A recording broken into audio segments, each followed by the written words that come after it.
Quelques semaines plus tôt, vous n'étiez pas dans les 30 joueurs sélectionnés pour le Ballon d'Or. Ça vous a fait mal? Mal, je dirais plus incompréhension. Je dirais plus que voilà, on a essayé de, de comprendre le pourquoi du comment. On a écouté les différentes explications. On pourra toujours en débattre, mais il n'empêche que, comme j'ai déjà dit, c'est les votes des journalistes. Il faut, il faut les respecter et il faut continuer à avancer. Et je pense que la meilleure des réponses, ça a été de garder le cap sur le terrain, de continuer à montrer que bah, peut-être mon nom méritait d'être dans les 30.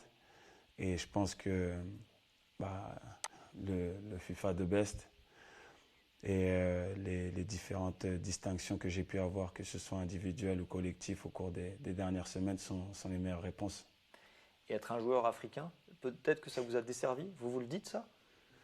Je pense que d'être africain, ça m'a desservi parce que je n'ai pas eu de compétition internationale.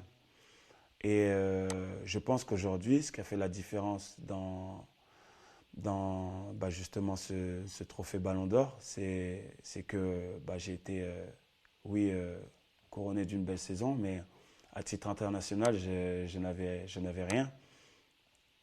À qui la faute, je ne sais pas, mais c'est quelque chose qu'il faut revoir. Je pense que ça va être, et ça a été revu, puisque la prochaine Coupe d'Afrique a lieu en 2023 en Côte d'Ivoire. Donc on sera jugé à la même période que les Européens et que les Sud-Américains et que on sera tous sur le même piédestal pour le moment du vote. Quand on a été élu meilleur gardien du monde, qu'on a remporté la Ligue des Champions, la Coupe du Monde des clubs, la Coupe d'Afrique, on rêve de quoi? On rêve de gagner le match du week-end. On rêve voilà, de continuer à rendre fiers les gens autour de soi.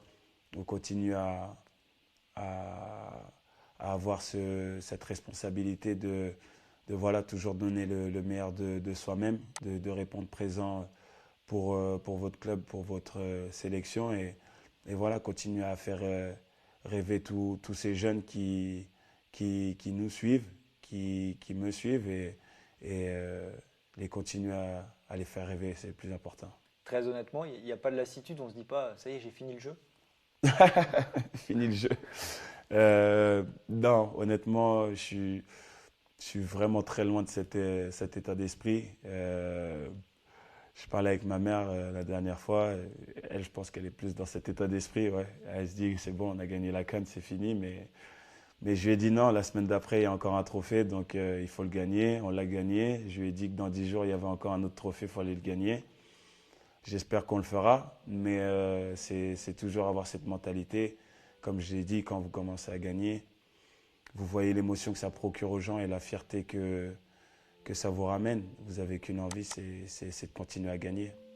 Pour conclure, juste en quelques mots, de quoi êtes-vous le plus fier aujourd'hui? Aujourd'hui, ce qui me permet de me dire que je suis fier, c'est de voir toute ma famille heureuse, de voir que je rends fier les miens. Je peux voir aussi que mes enfants commencent à comprendre ce qui se passe. Donc, je leur apporte aussi beaucoup de joie quand ils sont avec leurs copains ou quand ils sont avec leurs cousins. Quand je suis dans mon quartier, je vois la joie et la fierté que je ramène à tout mon quartier, à toute ma ville qui est Le Havre. C'est ces choses-là qui me rendent fier.